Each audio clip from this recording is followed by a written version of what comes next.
Assalamu Walaikum. Hello friends, how are you? Welcome back to my another video. In this video, I am going to show you how to change Superscript offset percentage in Apple Keynote. Let's get started.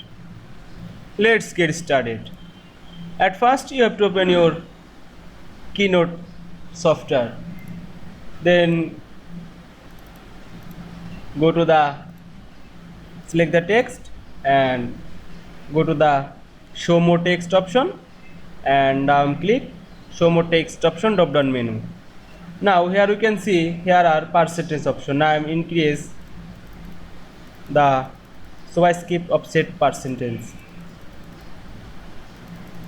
decrease this. You can change baseline shift.